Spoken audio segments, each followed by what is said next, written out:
Estamos de volta com Roda Viva Pernambuco para todo o estado de Pernambuco, aqui na região metropolitana, no canal 22.1 digital, Caruaru, canal 31.1, Garanhuns, canal 25, Vitória de Santo Antão também no 25, enfim, em todas as retransmissoras da TV Nova em Pernambuco, também através da nossa rede social, na página da TV Nova, na internet, no www.tvnova.tv.br e no Facebook, no @TV Nova Nordeste, no Facebook, você também acompanha este Roda Viva desta noite de hoje, que recebe com muito prazer e honra o doutor Mário de Paula Guimarães Gordilho, superintendente da SUDENE.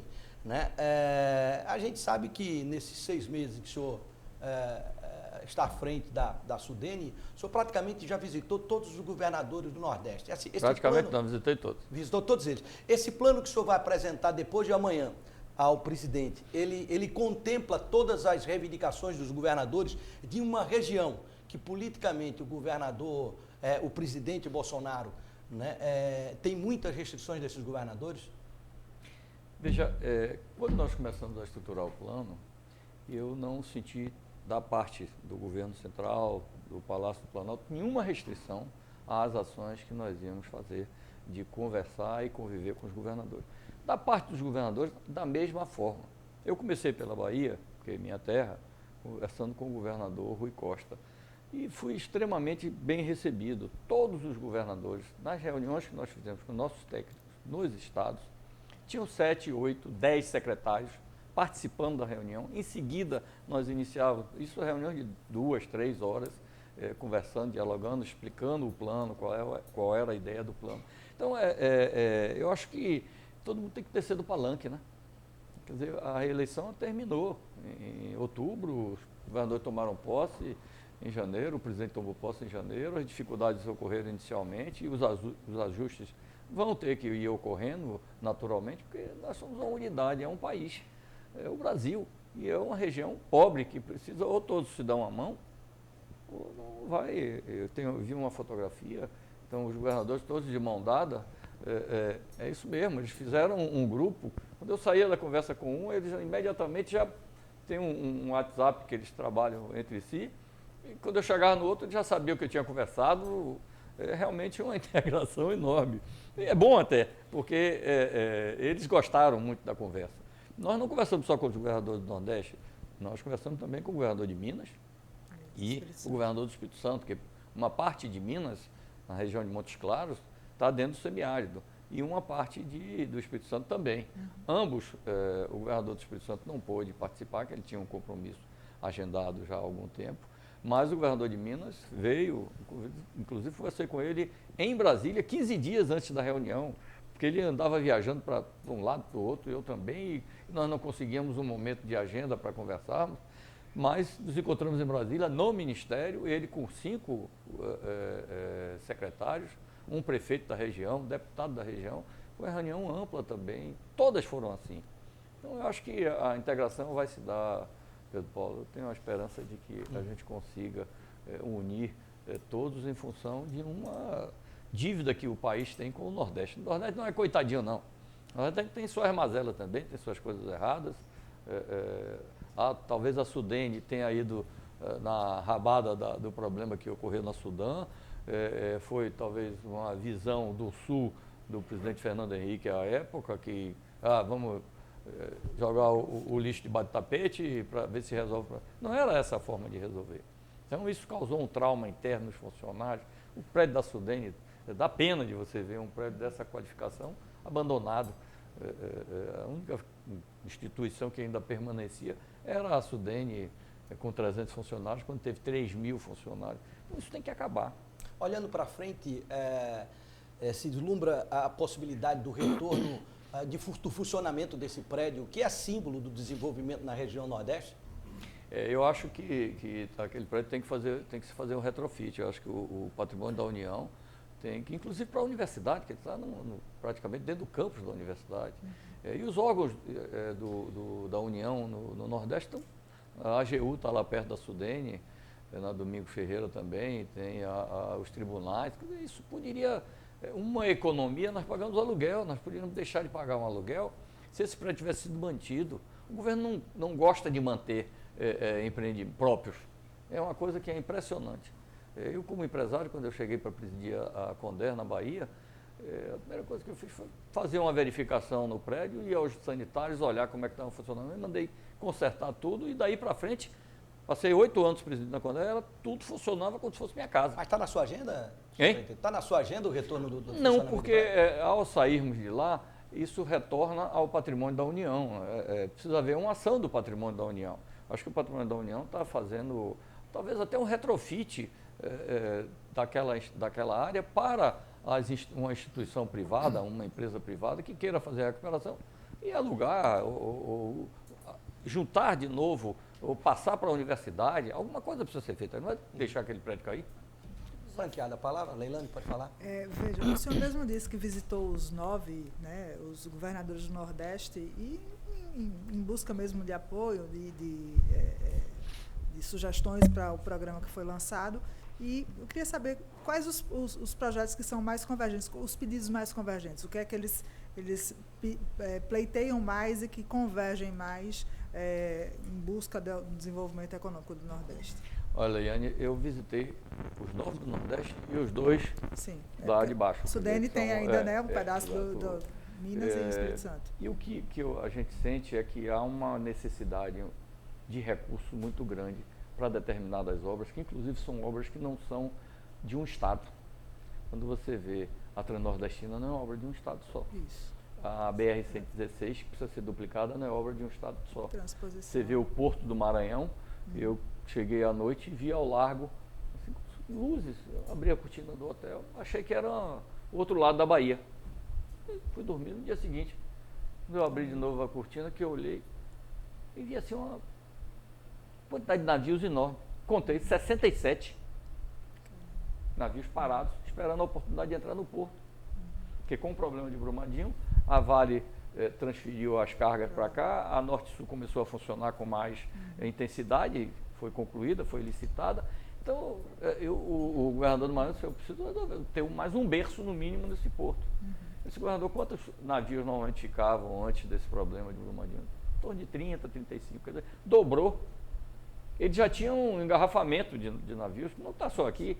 Lá na Bahia também ficam 8, 10 navios ao largo, e a Bahia tem Porto de Aratu, tem o Porto de Salvador, tem uma estrutura portuária bastante ampla para o tráfego que não tem de minério, por exemplo, como tem no Maranhão. Então, o Porto de Pecém está estruturado. O governo do Ceará preparou uma infraestrutura de logística no Ceará importante. O estado do Rio Grande do Norte, Paraíba. O estado da Paraíba tem todas as cidades, todas as capitais de municípios interligadas e asfaltadas. É um estado relativamente pequeno, mas isso é muito importante. Esse que era o secretário de infraestrutura do governador Coutinho, que levou 8 anos como governador, foi eleito governador, nunca tinha sido político, nunca tinha se candidatado a nada, começou com 10% de nível de intenção de voto. E foi eleito.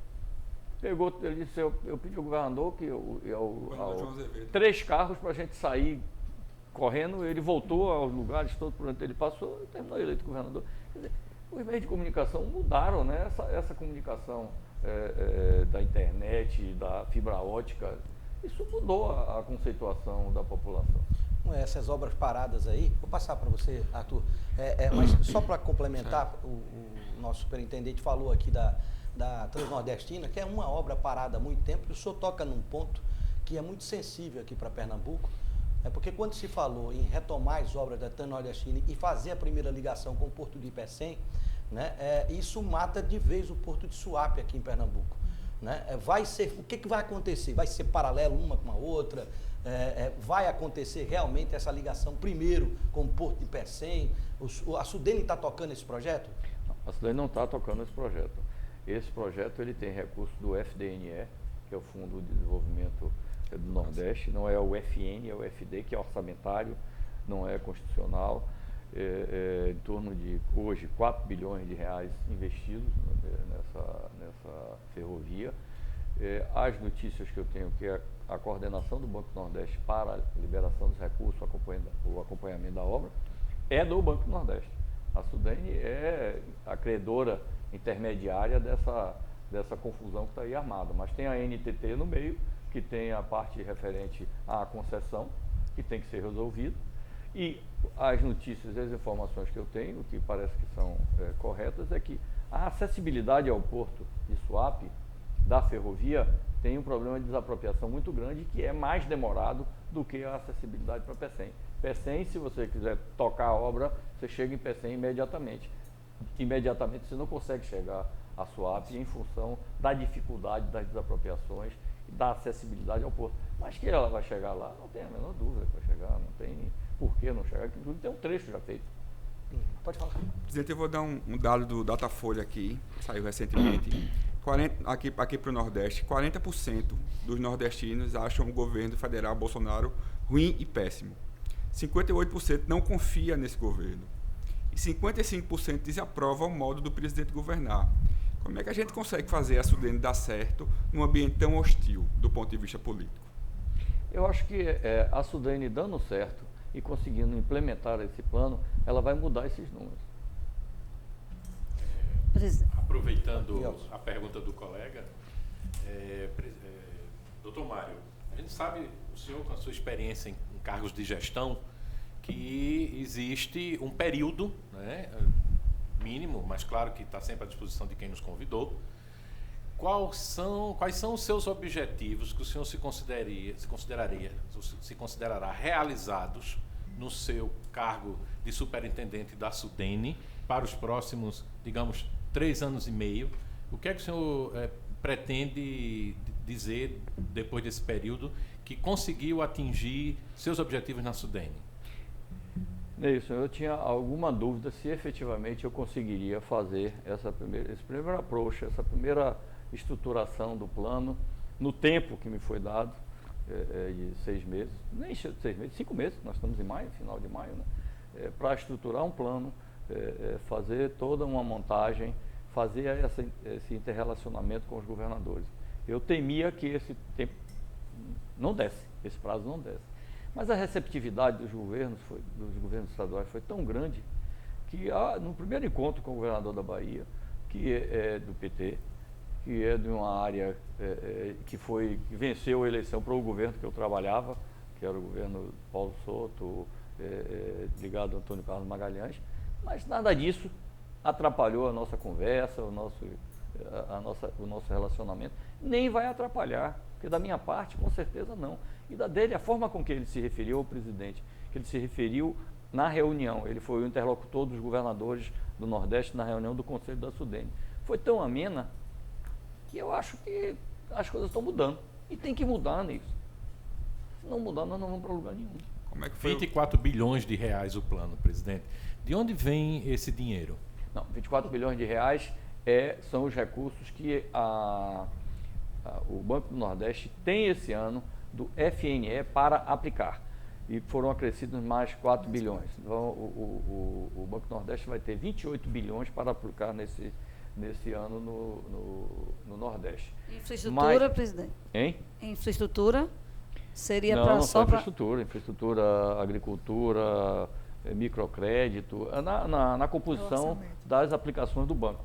Mas esses 28 milhões, uma reivindicação dos governadores é que 30% dele, que aliás começou com o Caiado lá na Sudeco, pedindo esse apoio, que 30% dos recursos sejam aplicados, sejam disponibilizados para os estados, para obras de infraestrutura, com a garantia do FNE. Então, o que é que isso pode significar? De imediato, por exemplo, o governador do Maranhão disse, aquela rodovia MA, não me lembro mais o número, custa 300 milhões. Aí ele fez uma conta do FNE, da participação, que será um rateio pela participação de cada um, ou no PIB ou no FNE, eu vou pegar aí uns 400 milhões, com 300 milhões eu resolvo ela. Ela é fundamental para mim. Então, eles já estão fazendo as contas daquilo que de imediato eles vão poder absorver e resolver no programa deles. Quer dizer, isso é muito bom. Nós estamos praticamente em junho, quase metade do ano. O senhor acha que dá tempo da execução orçamentária de 28 bilhões? Sim. Os recursos são disponibilizados no Banco Nordeste. Ele Isso tá depende aplicando. de um quadro técnico da Sudene? Não precisa de quadro técnico da Porque o senhor Sudene. falou que está bem reduzido. É muito restrito. A Sudene, isso pode ser o Banco do Nordeste financiando os estados com garantia. Aí o Banco do Nordeste tem a sua estrutura de análise de projetos. Sem intermédio da Sudene. Não precisa do intermediário. A Sudene não vai intermediar essas ações. Não deve intermediar essas ações. Porque tem os bancos, tem o BNDES, tem o Banco do Nordeste, tem o Banco do Brasil, tem a Caixa Econômica. Todos esses são atores. Pode ter o BID, pode ter Banco Mundial, pode ter o banco dos BRICS, tem um Sim. banco aí cheio de dinheiro. Sim. Então, vamos buscar acesso a esses bancos e vamos ajudar os estados a formatar isso. Priscila. Essa é a ideia do plano, da funcionalidade Vamos do girar a plano. roda aqui, Priscila lá. É sobre o hoje, né? A gente está falando do plano que está para ser aprovado, Não, o plano já foi aprovado pelo Conselho. né? Mas Ele tem que ir ao Congresso. Isso. Aí é uma nova etapa, na qual os parlamentares que nós convidamos para a reunião, eles vão ter muita influência também. E aí eles vão ser também, os próprios governadores vão ter que agir com seus deputados, para que o plano priorize as obras que eles estão, que coloquem as suas emendas orçamentárias nos projetos fundamentais para o Estado, ao invés de ficar distribuindo. O ano passado eu recebi 40 emendas parlamentares na Sudene. 39 eram de calçamento de ruas, de praças. Uma era a adução de água de um reservatório, de uma barragem, para uma cidade. Quer dizer, água é fundamental. Você fica calçando rua, não tem esgoto. E quem não tem define o que drenagem? vai ser executado? Como é essa articulação entre o que é técnico e o que é político, do ponto de vista dos projetos da Sudene? O político compete aos governadores e ao governo na sua ação também de distribuição de recursos, porque hoje o orçamento está praticamente todo ligado aos deputados e senadores. Né? Então é muito importante que eles se conscientizem disso, porque senão nós não vamos tirar o Nordeste do atoleiro. Quer dizer, na realidade, durante esses 60 anos, as obras foram pingadas no Nordeste. A não ser o polo petroquímico, as refinarias, as grandes obras, a Fiat aqui, que é recurso do FTNE, e várias outras ações do governo, através dos recursos que são repassados pela Sudene aos bancos Nordeste, Brasil, Caixa, tiveram ações grandes e que realmente deram certo. Agora, se as ações do orçamento da União, elas não se ajustarem aos projetos dos estados que estão no plano, aí nós não vamos dar certo. É importante a participação dos deputados e senadores. Fala, Sinésio. Doutor Mário, quando se fala em incentivo fiscal, sempre é um tema polêmico, seja ele da forma que seja desenvolvido, da forma que seja aplicado, da forma que seja concedido, melhor dizendo. Mas a gente sabe que regiões que são menos favorecidas em termos de economia, elas precisam de algum tipo de incentivo. Com certeza. Né? Então, dentro desse contexto, a Sudene desempenha um papel muito importante para viabilizar os incentivos fiscais para a implantação de empresas e de projetos. Mas, na sua visão, o incentivo fiscal que hoje é feito, que hoje é desenvolvido, que hoje é aplicado, com o apoio da Sudene, ele realmente é um mecanismo preponderante para o desenvolvimento, ele é realmente necessário. O que existe de positivo e de negativo nesses incentivos que hoje são concedidos?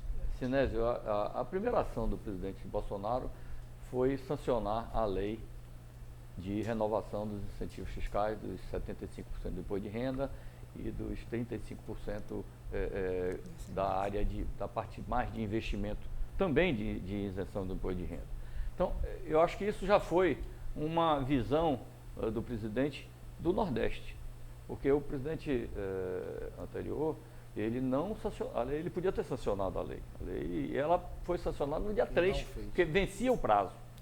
Então, eu acho que essa já é uma ação que todo o Nordeste deveria até mudar essa estatística, já, porque, na realidade, o incentivo fiscal, pelos dados que eu tenho na Sudene, que eu tenho visto, que eu tenho acompanhado, ele é efetivamente um incentivo. A palavra incentivo aí cai como uma luva, porque a quantidade, quando você dá um incentivo, se você vai meter a mão do seu bolso para pagar 100 de imposto de renda, e a União diz, não, você só vai me pagar No fundo, se você usar os incentivos, só paga 8%. Você só vai pagar 8%. 92% você vai ficar dentro do caixa da sua empresa, você não pode tirar. Você não vai usar em outra coisa, mas para ampliação, melhoria de qualidade, de tecnologia. E o que se soma pelos levantamentos que nós temos, esse é um assunto que a Sudene acompanha diretamente junto com o Ministério da Fazenda. Ela faz a vistoria, volta para quando tem a aplicação e se comunica com o imposto de renda, fechando o circuito para que a aplicação seja efetivamente realizada. A equipe técnica da Sudene vai, são normalmente 2 engenheiros, não vai um sozinho para verificar se o cara comprou a máquina ou não comprou, vão 2 engenheiros para firmar uma posição e comunicar ao imposto de renda que os recursos foram aplicados. E, normalmente, para cada R$1 de imposto que o empresário deixa de pagar, ele bota, às vezes, 14, 15 vezes mais. Quer dizer, isso é um incentivo. E isso redunda em aumento de empregos. E isso é o diferencial para o Nordeste. Porque a quantidade de população que o Nordeste tem e a relação dela no PIB, o consumo, o grande consumidor dos produtos nordestinos estão no Sul. Você, ao invés de fazer uma fábrica no Paraná, em Santa Catarina, em São Paulo, no Rio ou em Minas Gerais, vai fazer em Xique-Xique, no interior da Bahia. Sem estrutura, sem infraestrutura, fica mais difícil. Esse incentivo, ele realmente é um diferencial. Eu conheço vários empresários que me perguntam, tem aquele incentivo fiscal? Porque o que há também é uma falta de difusão dessa informação. E o incentivo fiscal, a Fazenda, na época da assinatura, da disputa no Congresso, vota, não vota, aprova, não aprova, era literalmente contrário. Não tem noção, talvez eles não tivessem a noção real. São 3,5 bilhões. Você sabe quanto de incentivo fiscal iam dar? Mais de 300 bilhões para o Brasil, que é 3,5 bilhões para o Nordeste, com essa importância que os empresários dão a isso. Então, essa conscientização do Sul em relação ao Norte precisa também mudar. Não pode ficar na linha de Fernando Henrique, fecha a Sudene, fecha os bancos nordestinos. Hoje nós temos 5 bancos brasileiros. Nem 5, são 4, né? Porque o Santander não é. Então, o que é que acabou? Acabou o Banco Econômico, o Banco do Nordeste, o Banco da Banorte, sei lá, quase todos, até o Bameirinho. Os bancos estaduais, né? Bancos estaduais. O que é que aconteceu? O empresário hoje, para ir buscar dinheiro, ele, se for a quantidade, ele tem que ir para São Paulo ou para o Rio. Porque aqui não tem base estrutural, só tem o Banco do Nordeste. E que tem que ser mais dinâmico também, tem que aplicar mais rápido. Nós criamos um comitê de acompanhamento das ações do FNE no Banco do Nordeste, exatamente impedidos pelo Tribunal de Contas da União. O Tribunal de vocês não estão acompanhando como devem acompanhar as aplicações, vocês têm que ser protagonistas nessa ação. Quando o senhor fala que o Banco do Nordeste teria que ser mais rápido, o senhor acha que tem uma estrutura ainda pesada e com muita burocracia e que isso precisa ser eliminado? Você sabe disso, não sabe? Marise Rodrigues. Bom, eu vou fugir um pouquinho do assunto. Embora eu acho que tudo está inserido. O Nordeste precisa de tanta coisa. Muita. E o ex-ministro Jugman esteve com vocês, né, falando sobre a necessidade de se inserir a questão da segurança, da falta de segurança. Está no plano. No plano. Eu queria saber exatamente o que é que tem, porque, segundo dados dele, 63 mil mortes violentas foram registradas em 2017 no Brasil. E o custo dessa criminalidade ficou na faixa de 270 bilhões de reais. O Nordeste seria, portanto, a região mais violenta do país. Está faltando o que está inserido no plano, no PRDNE, para que se ajude essa área também. Não sei se tocar no armamento do povo, né? Estou falando aí de investimento para segurança. Veja, o ministro Raul Jugman esteve, eu convidei para fazer uma exposição ao grupo que estava trabalhando no PRDNE, porque ele tem uma quantidade de informações muito grande, não só por ter sido comandante das Forças Armadas, como ministro da Defesa, mas depois, no final do governo, ele foi ministro da Segurança Institucional. E, não sei, Justiça, né? E ele juntou tudo. Bom, foi eu um dia conversando com ele, você vê como as coisas acontecem.